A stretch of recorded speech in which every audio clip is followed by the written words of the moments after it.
One more act on in this section, then we're going to have a break. One more act. His name is Peter Edge. We're going to make him feel dead welcome on the count of three. Stamp your feet, clap your hands, whoop, cheer. 1, 2, 3, go!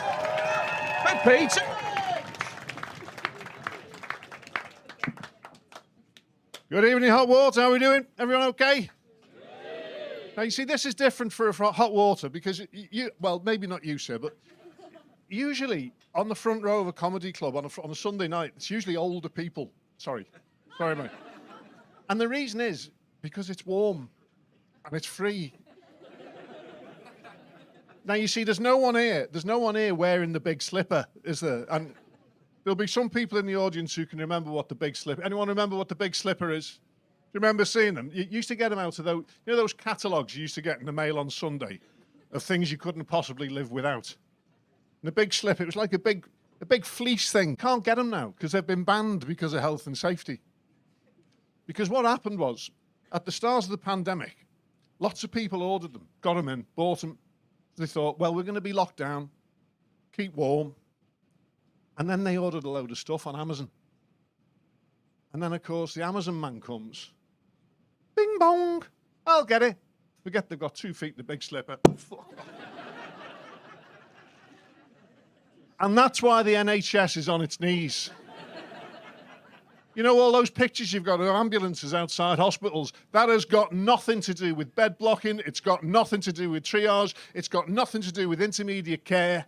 Those ambulances are full of Mail on Sunday readers with their faces caved in. Mail on Sunday, they deserve it, really, don't they? Anyway, so this is my 4th time at the Hot Water, so I spoke to a mate and he said, why don't you try something new? So I slept with a nun.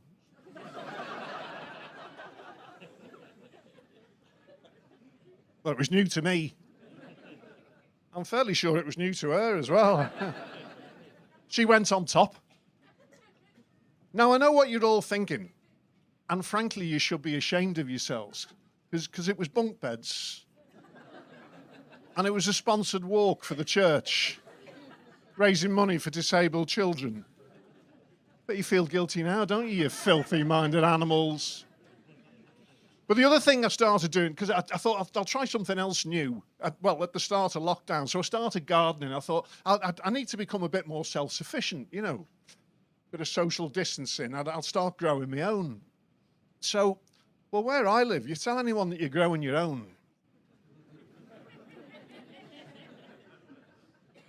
And they think you've lined your loft with silver paper. Put the lecky on the fiddle and you've got the helicopter overhead from the police, you know. A little line of potheads queuing up outside the front door, yeah. Hey, mate, have you got a crop on? Who said I did? TripAdvisor. Well, I have got a crop on, lad, but it's tomatoes and courgettes. The look of disappointment on their faces as they shuffle off down the road with their little cat wigs and their North Face jackets. Fucking courgettes. Fucking bang out of order, that man, huh? Now, I mean, the only reason I only grew courgettes because they're easy. And you get hundreds of them. Anyone grown courgettes, you get loads of them. So I got loads, so I put a little thing on Facebook. What can I do with a glut of courgettes? And I got an answer back straight away from a friend of mine. She's proper right on. She's a psychotherapist. And she says, pick them young and share them with your friends. Which I imagine is exactly the same advice you get from BBC Gardener's Question Time. If it was hosted by Jeffrey Epstein. And Prince Andrew. Now, well, while I'm on the subject of the royal family, anyone remember the Queen? You know, lovely little old lady, lived in Scotland. Well, if you remember the Queen, she used to wave like that, didn't she? Whereas Prince Charles, he waves like that. You know, like he's turning the heating down. And I can just imagine him and Camilla sitting in Buckingham Palace, like, you know, hey, Charles, what are you doing? Hey, I'm just turning the heating down.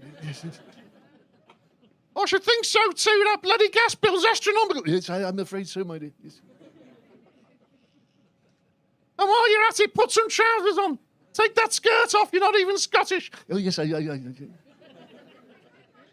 think it might be time for the big slipper, darling. In fairness, she's face planted a few times, hasn't she? Eh? You can't blame all that on the Amazon man, can you, really? I don't know. But yeah, I mean, I've got a bit of sympathy for Prince Charles because he's getting on a bit now, isn't he? And you know, I'm getting on a bit myself. I'm no young spring chicken. And as an older person, you get inundated, you get pestered, targeted all the time. You must feel this, mate. You get targeted all the time. You know, like with scams and things you didn't want to buy and things that, you know, you got no relevance. I get it all the time. I get it on Facebook. Medication for erectile dysfunction. Stronger erections. Next day delivery. Well, I know nothing's going to happen straight away, but fucking next day. I don't know who's going to be available, you know. I'm going to have to ring around, you know. And then you get the emails. Congratulations. Thank you for confirming your order. Our specialist team of pickers is trying to locate your erection in our warehouse. Good news. Your erection is now in the hands of our courier.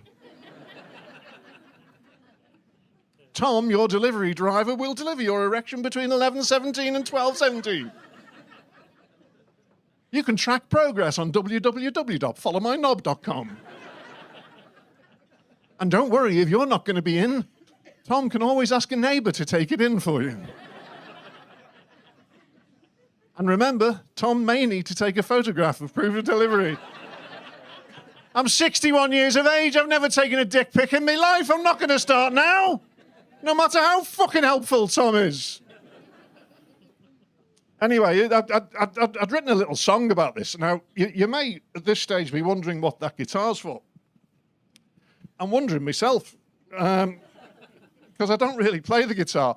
And you'll also notice that it's acoustic. Now, for that, you will be eternally grateful when you hear me playing. But I've written this little song, and it's all about, you know, being an older person and being subjected to all of this sort of crap. I'm going to cut it down a bit, but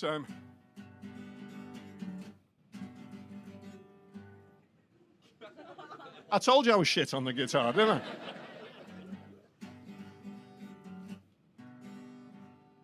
I? I haven't had an accident. The caller says I did. She's analysed my skid marks and it's worth £1,000. And even though the passenger with whiplash is related, the good news is it doesn't mean I won't be compensated. Just take a punt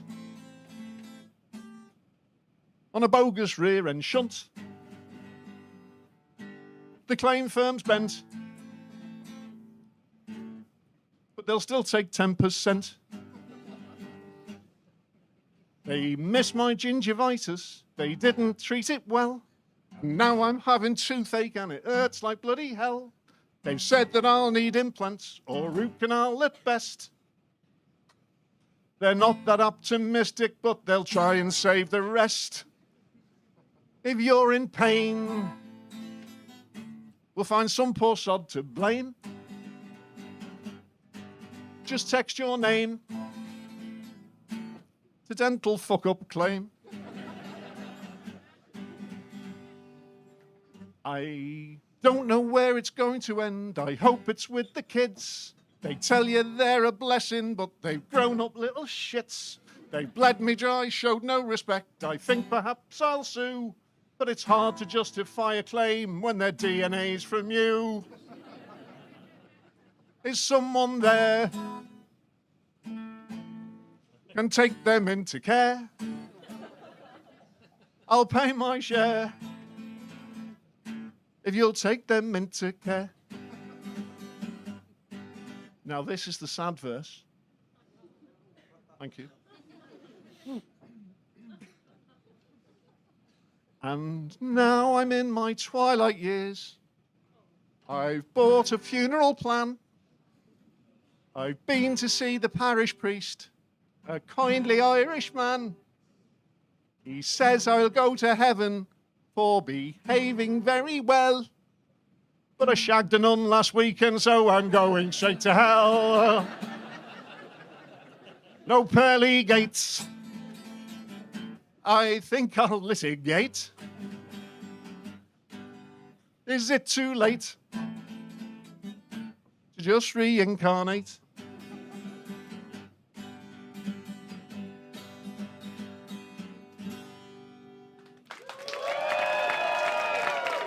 Ladies and gentlemen, I've been Peter Edge. You've been lovely. Good night. Ladies and gentlemen, get over Peter Edge!